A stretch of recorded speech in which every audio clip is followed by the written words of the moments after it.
Bonjour, il est 18h30, c'est l'heure du premier Cornercard Fireside Chat at Home, un dispositif extrêmement moderne que vous allez voir, on va tester aujourd'hui, ça sera en live sur Internet. Je vérifie que l'équipe a bien 2 mètres de distance, c'est tout bon. Et dans quelques secondes, je serai avec Yves Daccord qui va apparaître sur l'écran. Avec lui, on va discuter de comment s'adapter, comment est-ce qu'on doit réagir face à cette crise, comment est-ce qu'on doit réorganiser nos vies, et puis dans quel monde allons-nous vivre demain. C'est dans quelques secondes, on va se connecter. À tout de suite avec Yves Daccord.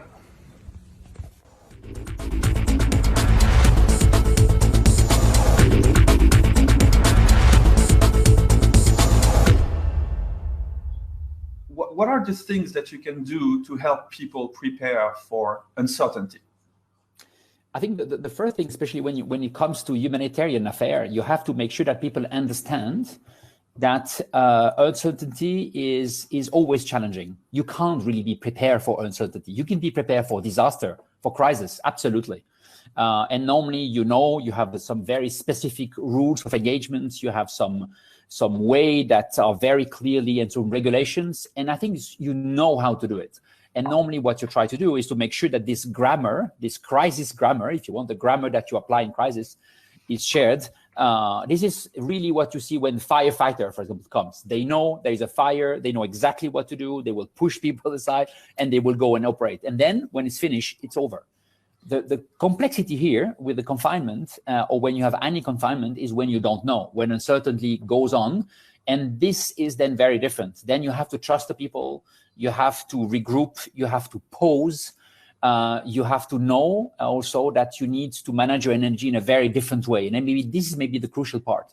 You need to manage your energy over time in order to be ready and to be able to pick up the signal when the signals are coming that things are changing, and then you can be then ready to move.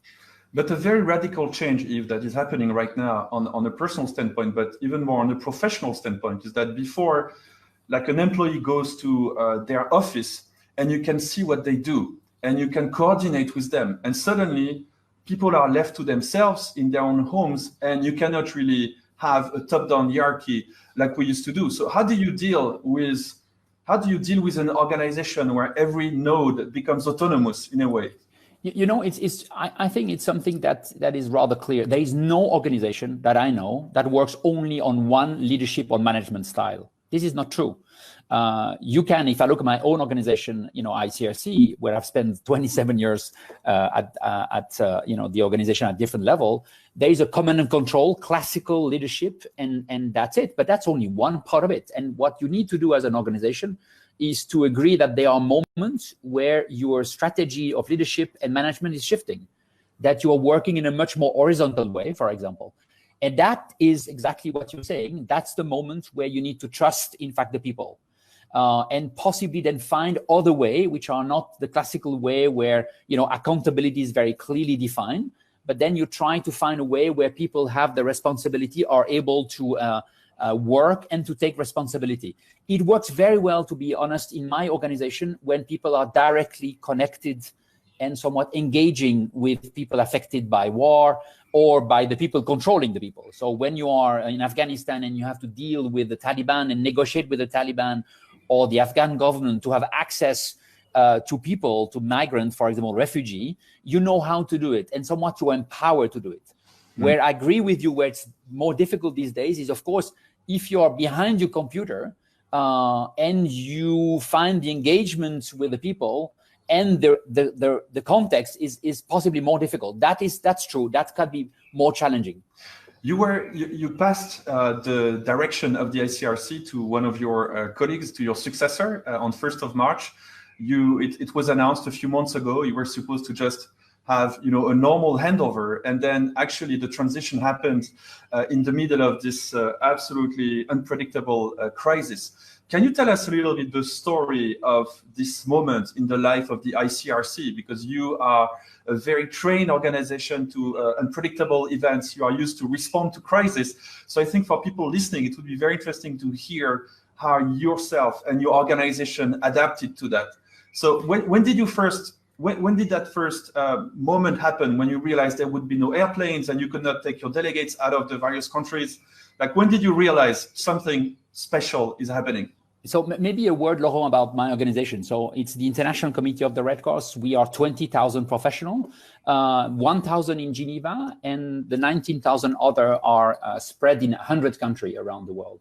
And where my colleagues are is very rarely in capitals. Most of the time they are in difficult areas. So if you look at Syria, for example, you will find some of my colleagues in Damascus, but you will also find them in Homs, for example, in Aleppo, and it's true in all the country. So it's true. And now, if I come back to me, I've now spent 10 years as the Director General of the International Committee of the Red Cross. It was absolutely foreseen that I will leave my position end of March. And I would say I was preparing for that, including myself emotionally, because it's an important position.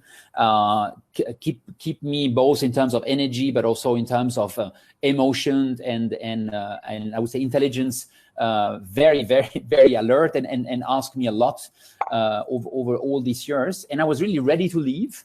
My successor, Robert Mardini, had been chosen in November. So I knew that was his moment. And I was emotionally, it's interesting also to reflect about myself. I was emotionally starting to disconnect slightly from the organization. And then suddenly COVID-19 happened.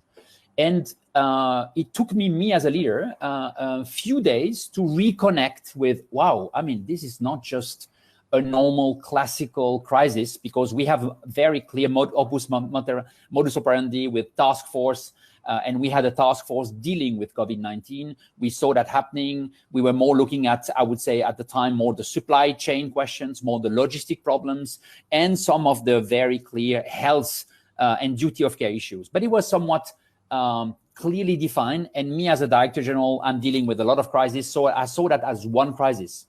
And as a person, I must say this time it took me a bit more time to realize, no, this is not just one crisis, this is the crisis. And that request and that ask that me as a Director General, I'm leading this crisis. I need to do that. And I decided that I think it was the third week of February, where I realized, this is a crisis. But I must be honest with you, is I never thought end of April, this is a crisis which will last so long. I thought, that's a crisis which will really affect us as an organization. It will be very difficult, but I never thought it would be that big. But anyway, I did that end of April. I talked to my successor, Robert, and Robert at the time was based in the US. So we made one good decision, was to bring him already a bit earlier. And by mid-March, that was a moment where we had a big discussions together is, do I stay? I'm the, I know the organization very well. I've worked with the organization now for 10 years as a CEO. So I could stay for a few more months, or do I go? And that was an interesting moment for me also and for Robert to discuss. And I think that's the moment, mid-March, when we realized this crisis will reshape our organization. We understood that we started really to get it. So that was a moment where we decided, no, it's the moment where Robert needs to go. And I left then the organization by end of March, at the peak of the COVID, but with a very strong feeling that was the right moment for me to leave. But more importantly, the right moment for my successor to come in and to work with the team in order to be prepared for the next phase of COVID-19. We saw that there is a lot of organizations that were not ready for people working remotely and that had to struggle, and to speed up the adoption of work from home technologies. How ready was ICRC, and what are the measures that you had to implement because of suddenly everybody working from home? I think we were ready with our systems. We were maybe not ready as we thought with, in fact, our people, and maybe with the logistics. So to make it long story short, we had system in place. In terms of communication, we are using, in fact, some of the system that we also disregarded some other system for data questions.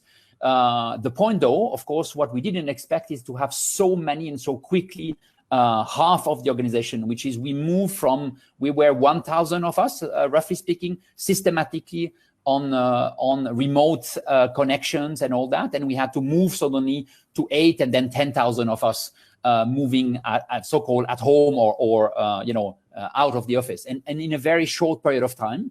And of course, as an organization, we can't afford to have the collapse of our system. So that was for our IT colleague, that was a super, super complicated moment to be able to manage that moment. But we did that well somewhat. And I felt that was okay. Where it was much more challenging was the people. No surprise about that, because it's the first time for my own organization that you have this, how can I say, a collapse, if you want, between the worry, very personal, of every single individual at the ICRC, rightly so. What is this COVID-19 happening? What does that mean for me? What does that mean for my family? What does that mean if I can't get out of the country? What does that mean for my colleagues? So I think a worry about a personal worry, a worry about my own ability to work with my team, and then a worry about what is happening to the people I'm trying to help on a daily basis. So we had this 3 level that was collapsing, and this is the first time it happens to us as an organization. So we put priority on the duty of care to make sure that our colleagues will feel and understand that we will do our utmost about their health. We understood very quickly that there was also not just a classical health issue, but also a mental health. So we were very careful about making sure that we would check in with the people every morning, that the remote management needs also, in fact, a very different way to relate to each other. And I think that was maybe my big discovery, was that we are not equal when it comes to remote management or to work from home. Not only because our home is different, but maybe because the situation in our organization is very different. Sometimes the team are very close, they're very closely related. We had new people who just came to the ICRC and had to suddenly go to their apartment and work from home. A lot of people were also worried about, what will happen over time. So I think all this anxious, this angst, right, which comes in the organization is something that you need to welcome. You need to be clear. And I think the challenge is then to be clear as a leader of what you know and what is important for the organization to know and what you don't know. And that is maybe the most interesting time right now in terms of leadership and in terms of bringing people together. We're living in a time, Laurent, and I think all the people listening to us today knows, we still don't know a lot about the COVID-19. And that is quite amazing. But what you say is that technology itself or tools do not solve the problems. Like you need to teach people how to use them. So there were 2 things. One was to deploy the tools, and second was people to adapt. I want to come back on something because you said, I understood that it's not a crisis, but it is the crisis. Why do you say it's the crisis more than every other crisis you've been working on for 27 years? And unfortunately, the world doesn't lack crises that need attention. What told you this is the crisis? It's always difficult because if I look at my own organization in myself, we went through major crises. I'm just thinking about, for example, the genocide in Rwanda or the Balkan War, on Syria today, or the migration questions, for example, or anything related to weapons and the development of weapons. So I think we've lived through a major crisis. And if we all remember in December 2019, we were all reflecting, for example, about the speed and the pressure of environmental change and the catastrophe that we saw in Australia, but that was the same I saw in Somalia, in the entire Sahel. So, but none of them, if I realize, truly were the crisis. And the is not so much about the intensity, it's about the fact that the first time in my own life, I've seen all of us, without any exceptions, being affected by the very same, in fact, crisis. Maybe differently, we have different, it has different impact on us, on our family, we have different experience, but all of us without any exceptions.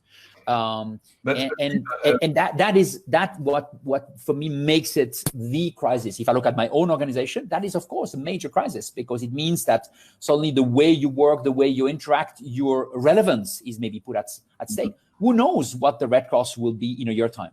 Most likely a different organization that it was even in March. So that is quite striking. And this is just what, if I look at myself and my own organization, but then look around us and we all feel, oh, wow, our social fabric is shifting. We all understand that things are really moving, but we have very different understanding of what it means. So I think, yes, it is right, absolutely the crisis. And this crisis will define a lot of what we are and how do we stand for, but also our organization and the way we relate maybe to the world. But Yves, I mean, you have been at the ICRC for 27 years. You've been knocking on the door of governments, raising emergencies all around the world, where tens of thousands, hundreds of thousands of people are in danger, and this crisis still continue. And there is this difficulty to get funded, for example, for an organization like the ICRC.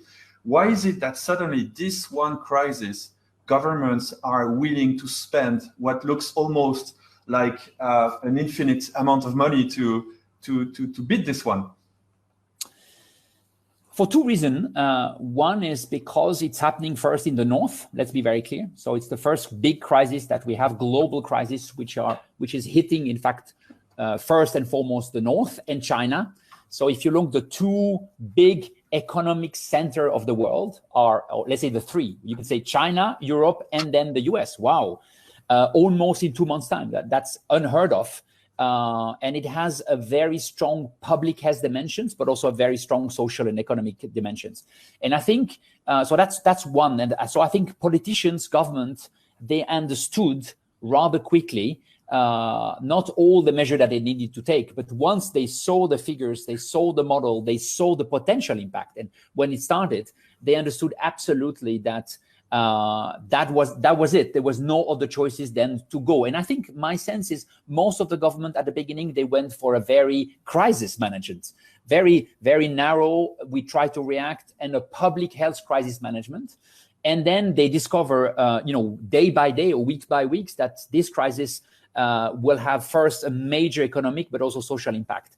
So that's the reason why you see suddenly governments trying to find. And I think you will see over time there will be a lot of discussions, because governments, they were blind, which is also very rare. The governments still today are blind when it comes to COVID-19. If you look at some of the critical questions, they have no answer today. So I think they took also decision, nationwide decision. It's the first time that government take so heavy decision for all the nation, locking down an entire nation, and then investing as much as you can to make sure that the nation do not collapse completely in terms of economy is something important. And my sense, Laurent, is that we have seen just the beginning. Because of course, if you think about that, we understand already that the economic and the social will have impact. And government will continue and will be willing to continue to just control and try to maintain somewhat a minimum of coherence in this very complex environment. Maybe the second reason, Laurent, is I also feel that governments and politicians understood if they were not able to respond, they will be totally gone, even next day. So they understood. And you can be the Chinese president, you can be the Italian prime minister, or the Minister of Health of Switzerland. You understand very well that there are some change that need to happen, and you need to be able to react very quickly. Otherwise, you're not relevant anymore. But the numbers are quite striking. I think from memory, there's 8 million people dying from pollution. There is 1.3 million people dying from car accidents every year. And yet we don't see such a drastic reaction. And I mean, definitely this crisis was very random. But for example, the environmental crisis is in a way predictable. We see the early signs of that. And yet we've been trying, all of us, to mobilize and to get traction on solving these issues, and not much is happening. And then suddenly, something that looks like a lesser threat gets an infinite response. So how do you see that? And maybe is there a learning for us that how could we turn this climate change emergency into something that suddenly society reacts as violently and as quickly as it just happened with COVID? It's a very good point. And I think you will see a lot of learning and a lot of discussions over the next coming months about why we did that and why so strong and not or whatever. So far, what I perceive is maybe 2 or 3 emerging reflections. The first one is COVID-19, and that's very different from the climate, allow you as a president or as a minister to take action, concrete action, and you are rewarded for that.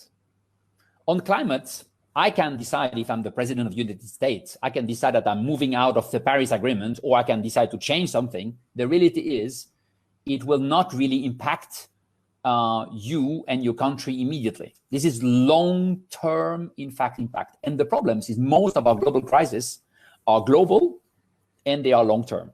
So they request, in fact, major collaboration between countries, and they also request a long-term investment. And these two elements are gone.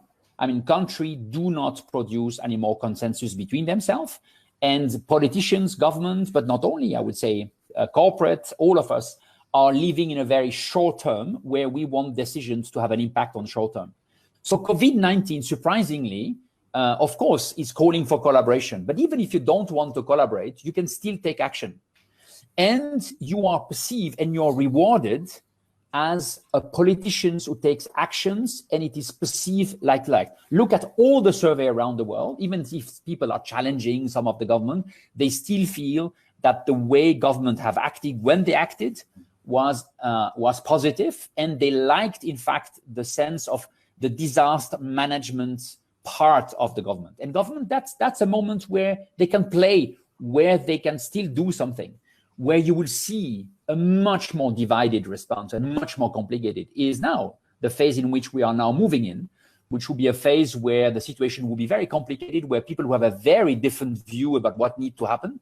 And we are moving now out of a classical disaster management, if you want, where the command and control works well, to something which will request much more consultation, collaboration, discussions, maybe also recognition that we've made some mistake, and that will be a much more challenging. So my answer to you is, at no moment there was a reflection of what is the most important. I think the question was, COVID-19 came, it was anecdotal in a sense that it was possible to follow that almost on a daily basis. Media liked it, let's be very clear also. So people realized that. And I think it also, maybe that's more a philosophy question.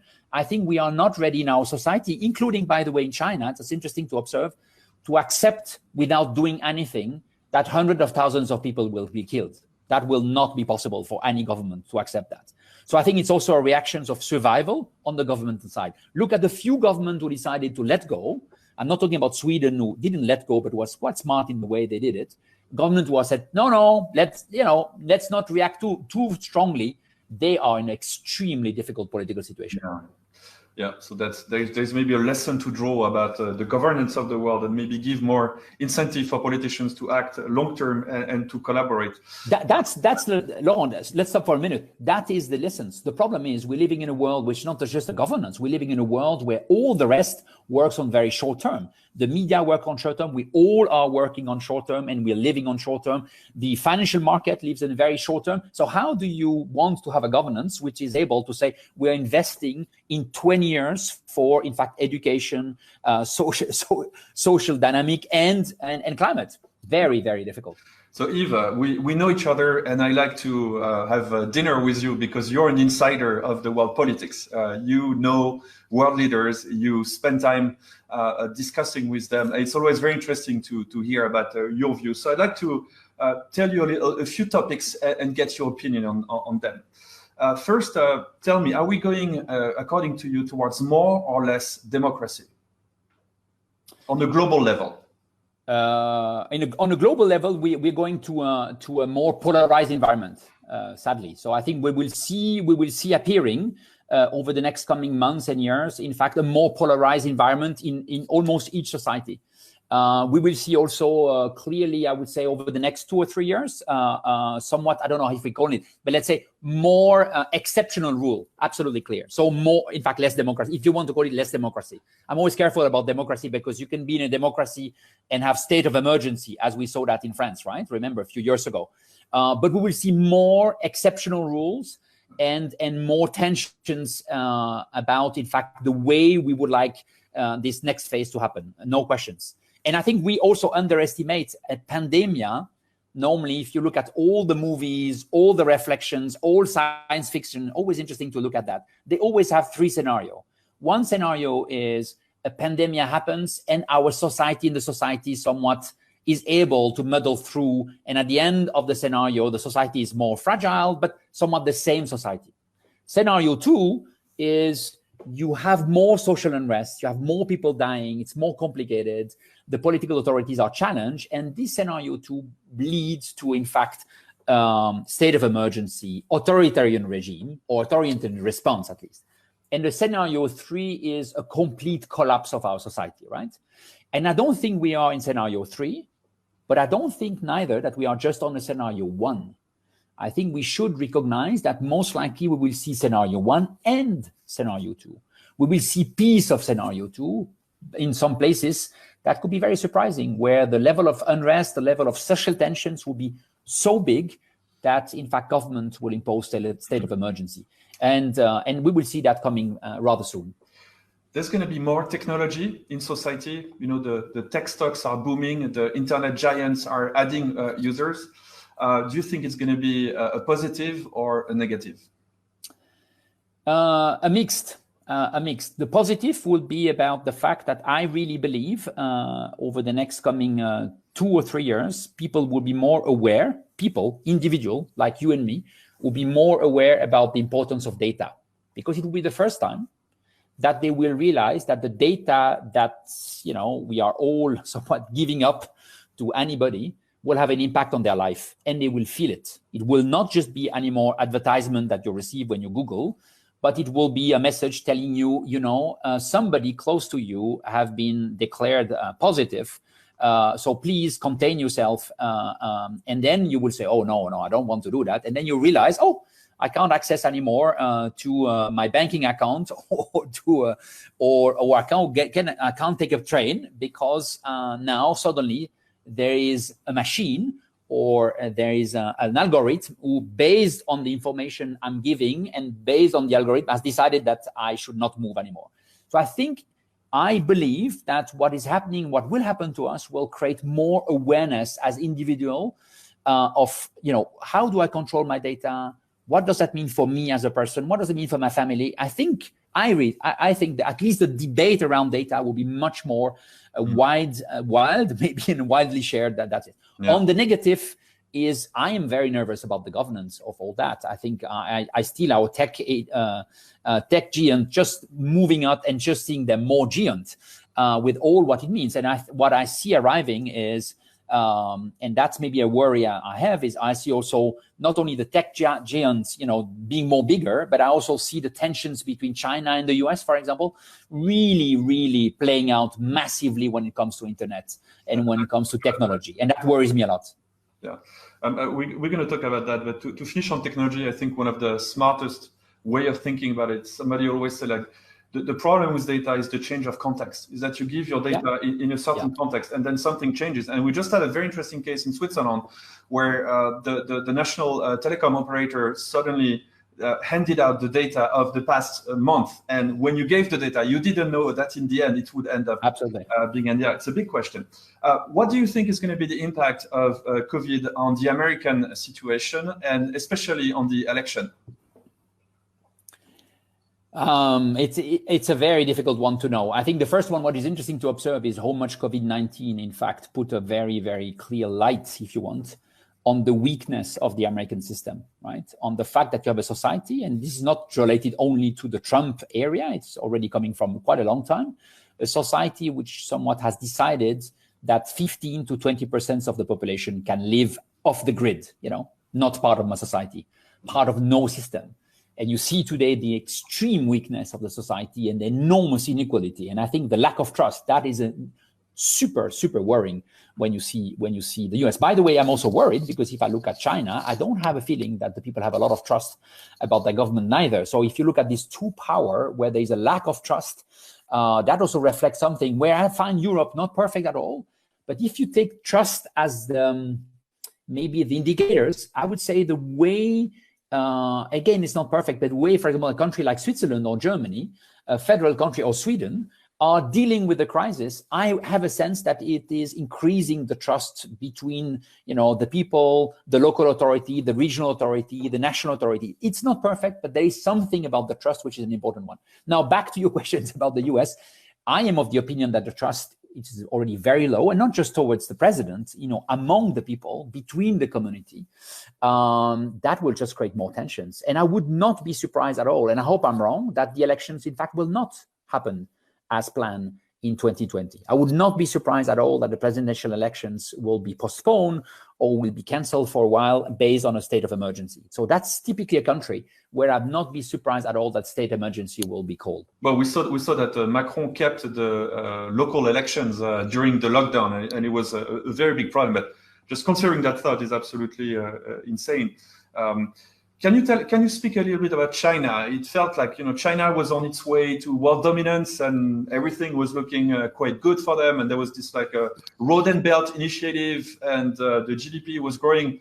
And suddenly, it seems that their position in the world order might not be so easy to define. They were like shooting for the #1 seat. Where do you see that region going, that country going? First of all, I think we should agree that China is not looking at #1 or the world the way we look at that. And we means the Western world. We have a tendency to want to be the #1. We have the tendency to want to drive the world as we want. That we did that for the last 2 centuries. I think China is looking at that differently. I think the first element of China, I think we should always remember, is that they have a very large population, and still 1/3 of the population is in poverty, objectively. So I think for them, how do I bring my population out of poverty is still a big issue. And one of the big issue for China is also to try to close the gap, or at least maintain it, between the people who are starting to become rich, the middle class, and in fact the rest of the population. So I think there is already one issue. The second issue is a super important issue, which is a social issue. There's it's a population like us, which have aged very quickly, but they are moving into our same issues when it comes to aging and our old society, without having the same level of money and the same level of system. So I think China knows that 2 major issues, and the third one is of course ecology. They have major issues in terms of ecology. Being the factory of the world has been rather dramatic for them. Where I agree with you is I think it's not so much about China being the #1 in the world. I think it's more about the internal dynamic in China. And I'm really not an expert, but there's maybe one thing that I want us to reflect about. I always felt that China and the power of China, the Communist Party, reflected well about sharing the power. And that was, I think, done by Deng Xiaoping after Mao. He decided that even if you are the #1 of the party and the country, there was some limit of your power.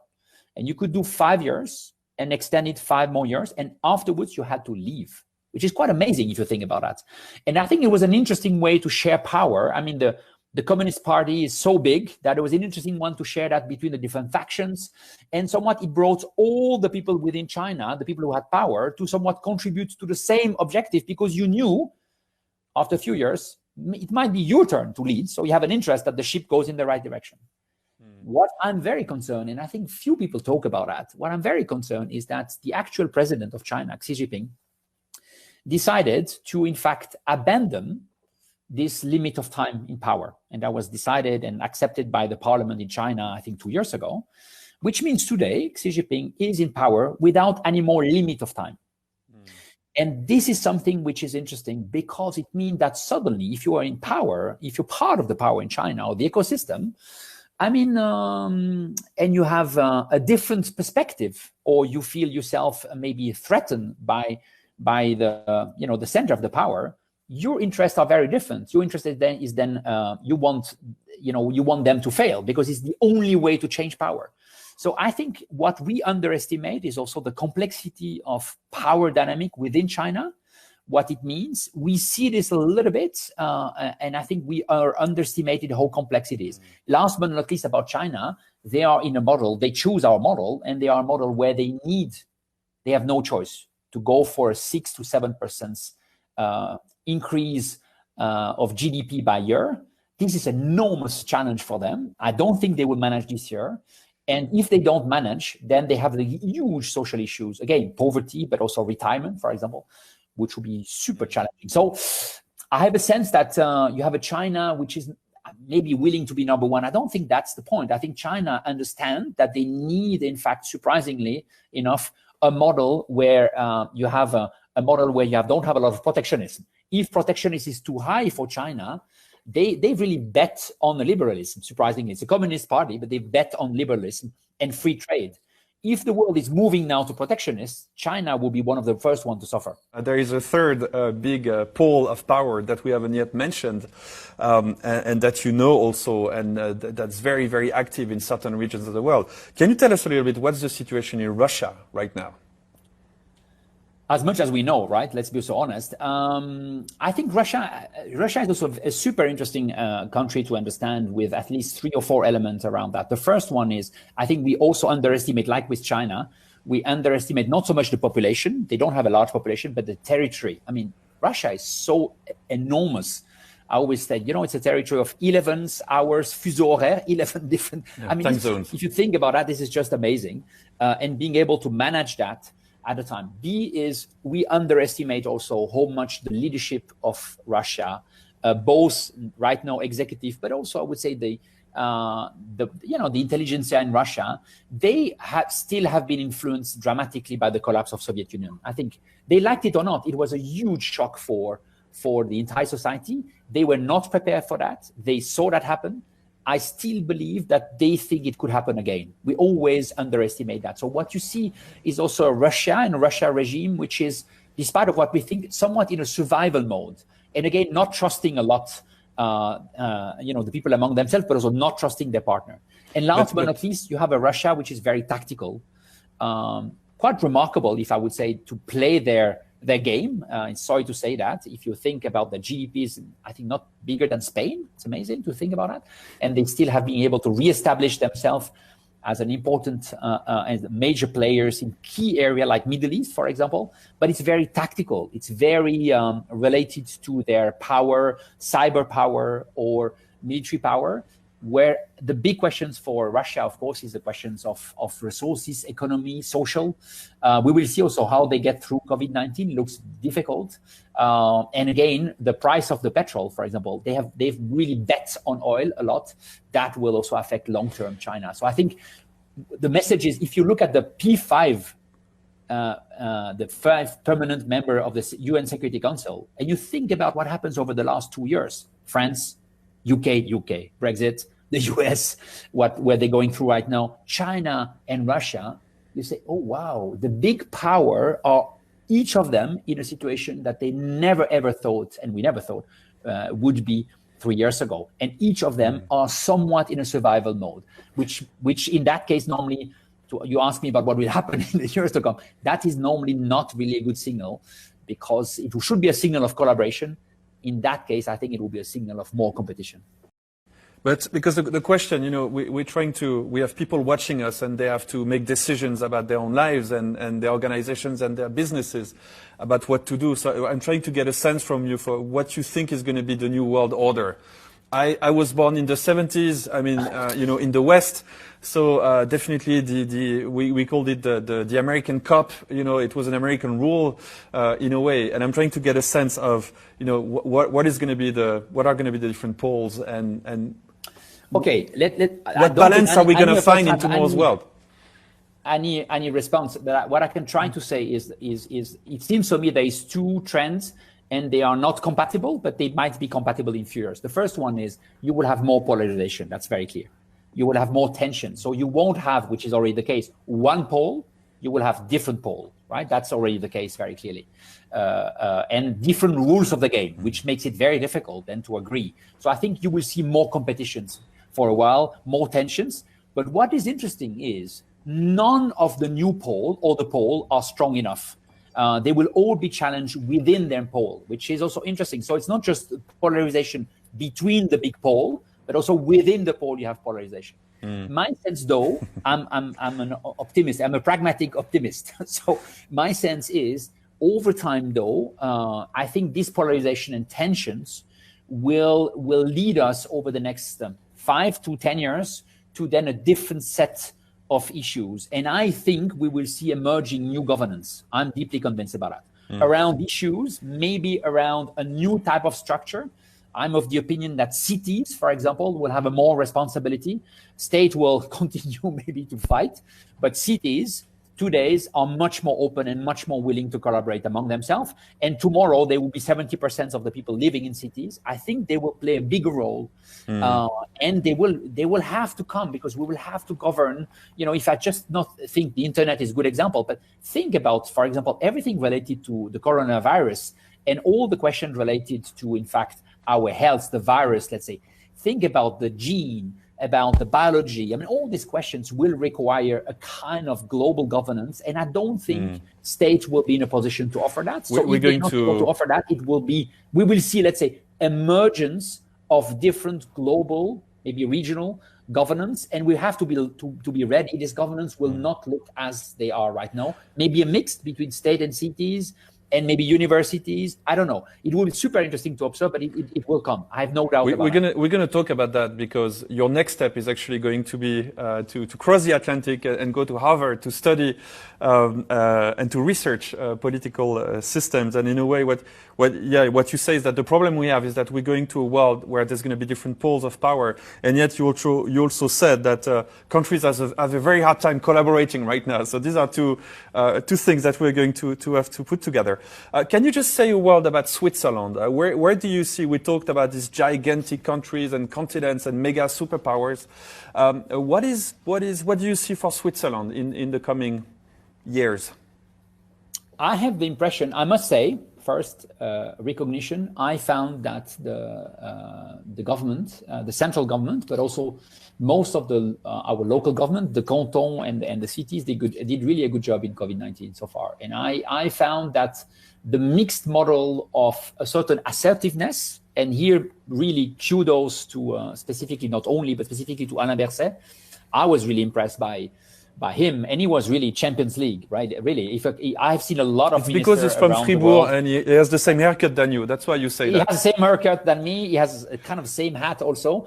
But I found him, but he has more responsibility, and I found him quite remarkable in his ability to generate trust. He was firm when need be. He was open when he didn't know. And what I found interesting, he was able to show that he was collective. And what Switzerland has shown, which I found really interesting, is the power of collective.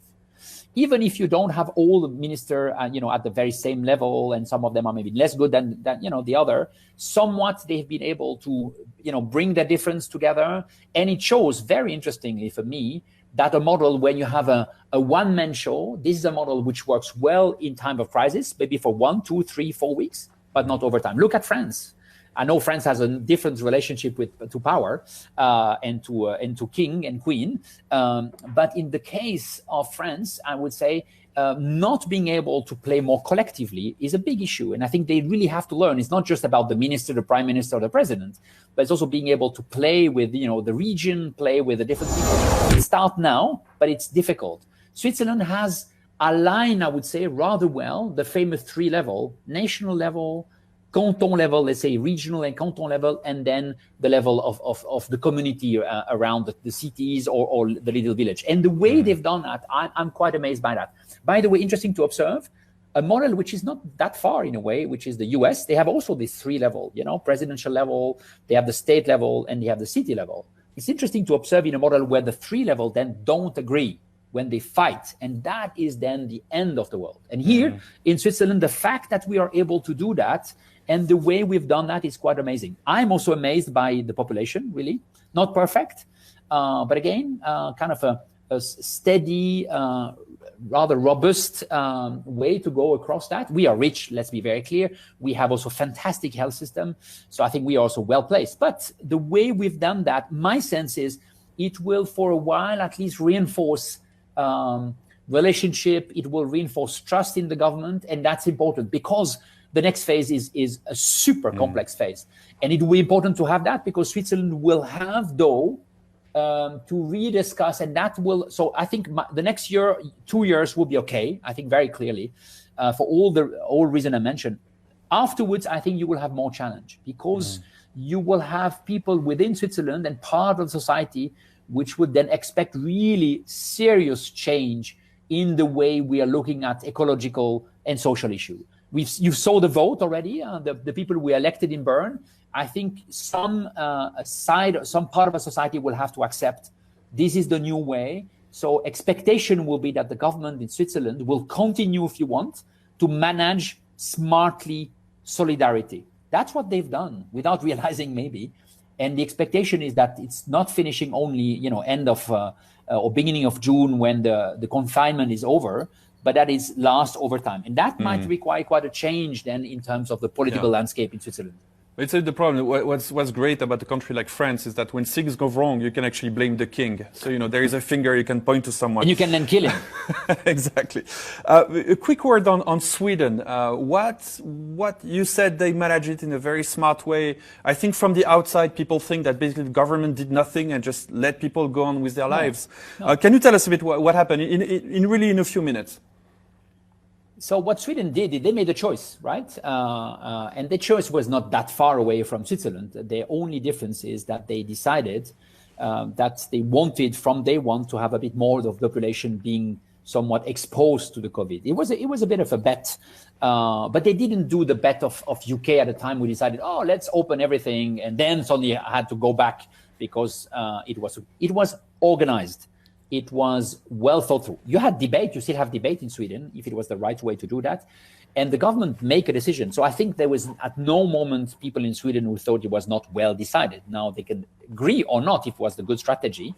I am of the opinion, the jury is still out, that they did a smart way and because what they did, they didn't go for what we had in the rest of Europe, which is a massive lockdown, because we didn't know. So we close everything at the risk of having a huge social impact, right? I think what Sweden did better, it seems to me, is they fine-tune, if you want, the measure, and they were ready to take some risk, including to have higher numbers of people dying. But not higher, scandalous higher, a higher in a way that you can still talk about it and socially fine. So my sense is they've done a good job so far compared to, because they are not, you can't compare with South Korea or Taiwan, that are sometimes people say that's the model. They did very differently from day one. They have a very different experience. They went through already coronavirus, in the 2000 with SARS. They have a very different, they also much tougher about testing and data management and people wear masks. That's a very different. Sweden is interesting to observe because it's a model and a society which is very similar to ours. And it's interesting to observe that. And I would say again, Laurent, the things to observe is trust. I also found super interesting to see how a country like Sweden and in general the Nordic country, but also Switzerland and Germany, where somewhat there is still a trust, not a perfect trust, but a trust and a social fabric between us and the people who govern us, still works, then in fact it's more easy for a country to go through this kind of crisis. And so there is an acceptation about this is my role as government, but this is also your role as people. Whereas in France, for example, or Italy or Spain, the relationship and the tensions between people and government seems to be much bigger. And then the government has somewhat to impose to people the regulation. Otherwise, the government think that people will not respect it. So that is a very different dynamic.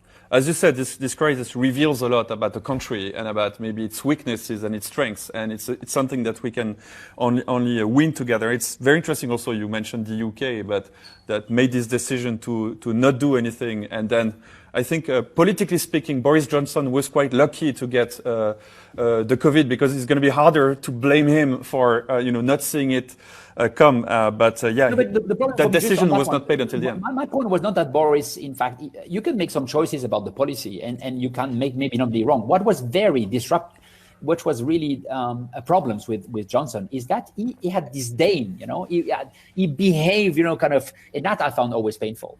In Sweden, there was no politician say that COVID is nothing. No, they said COVID is very important, it's complicated, let's find a way to do that. Whereas, in fact, Johnson, for at least a month, he really said, this is bullshit, this is a small fever. He himself even showed that he went into political party programs and meetings, shake hands, and suddenly he realized, oh my God, it's happening to me and to my society. Maybe exactly what you said. I mean, where Boris Johnson would be saved is in a way that he has survived that. And I think on that one, I recognize he has been very generous and quite impressive in his ability then to recall what happened to him. And especially when he talks about the two nurses who took care of him, and in fact, one of them is a Portuguese nurses, and the other one is New Zealand, which I found interesting when you are politicians, which is in fact calling for closing border and to throw out all the migrants. So it's so interesting to observe that sometimes life is bringing you places that you don't want to be. He copied Trump on the beginning of the play, then he took his own direction after, because they were both saying that it was bullshit at the beginning, but now one has changed their mind, the other less. Yves, we have a few minutes remaining. I think a lot of people are wondering what are your next steps. So you said a few things about that. You are flying to Boston. You're joining a very prestigious university. When you are allowed to fly, can you tell us a little bit what's next for you? Yeah, with pleasure. My passion has always been, in fact, to look at how people are connecting to each other, and also how do we govern that and what does that mean. And since few years, I really saw that political systems, and not just people and not just government, are really in a dire situations. So I'm not looking, for example, at President Trump only as a personal issue, and it is, but as also looking at him as a symptom of a society, but also of a political system. So I think I'm interested to reflect about what are the political system and the new political system that we need to put in place. We need to go at systemic level. Even if you think about also ecology, for example, you have to think differently about that. I was not really sure how to go about it. I experienced, I was trying a little bit and tested few ideas. And finally, the most interesting proposal I got was, in fact, to my surprise, I must say, it was in Harvard, in Boston, in the US, where I will lead an initiative on, in fact, specific human flux. So all the migration, but also the movement that we do between, one country to another, or between one city to another, how it is managed, controlled, and what type of surveillance state are using to control, contain, but also to segregate people, and to look at what would be then the role of cities or other structure if they want to challenge the government. So if tomorrow a government says, I don't want this kind of people in my cities or in my country, and a university or a city says, no, I want them to be in my cities, what will happen? How does that work? What are the new political systems? And what is interesting is I will try to bring a multidisciplinary approach around that, of course, around data, because that's super important, around security, but also around political science, urban design, super interesting to look at that, and art. I'm deeply convinced that artists will help us, I think, to develop a much smarter understanding of what are we talking when we talk about segregation, when we talk about surveillance, what does that mean for community? And that's great. So normally the plan is, as you mentioned, is to go to Boston and to start to work in Harvard. If it's possible, I might have to do Boston and Harvard from Geneva. We'll see how it works. So Yves, to wrap up, thank you very much for the absolutely fascinating discussion. I mean, you gave us a lot of insights on a personal level. You told us we have to play collectively if we want to win over this crisis. We have to be resilient. We have to be agile. And you also pointed us to some of the big challenges. Are we going towards a world where we have different powers competing for supremacy? And you said, we have to maybe rethink the governance of the world to bring more long-term thinking, to bring more collaboration, and to make this kind of actions, long-term actions, collaborative actions, turn them into political reward. That as a politician we have incentives to do that. That's a lot of very big questions to ponder. But I want to conclude and ask you one last thing. You're like me. You have 3 daughters. What is your advice for them? They are all in their 20s. What is the one advice you give them now while this crisis happens? I don't have a lot of advice to give them, The only thing I can give them is love. And that's what I can do the best. And maybe to tell them, continue to do what you do, which is reach out to people. Tell the people that you love, tell them that you love them. It's really important. Don't underestimate that. I think it's a super important moment. The response is in the collective. You can do a lot as a person. You can always do more if you respect and bring the people with you.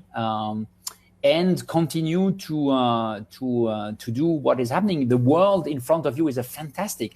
You know what is amazing for my daughters and for young leaders and young people in that generation, by the way, maybe also for us, because we will live that through, is we are not in a time where we'll have to replicate what we did. They will not have to copy us.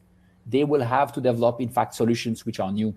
And I like that. I found that fantastic. If you're curious, if you're open, if you're interested, that's a fantastic moment. And let's be also honest. My three daughters, Ines, Emma, and Julie, they have the chance to be born in Europe, to live in Europe, to be closely related to Switzerland.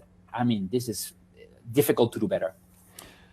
For, I think, the past 3 or 4 years, I think the focus has been on voices dividing the world. And maybe that crisis is a chance to, as you just said, to reconnect and to rebuild the social fabric. We can all do something on our personal level. We can all do something in our communities, in our families. I think that's a very, very strong and very much needed ray of hope. Thank you very much. Une très bonne soirée à vous. Et puis, on se retrouve pour le prochain Cornercard Fireside Chat at Home. Merci beaucoup. Bonsoir.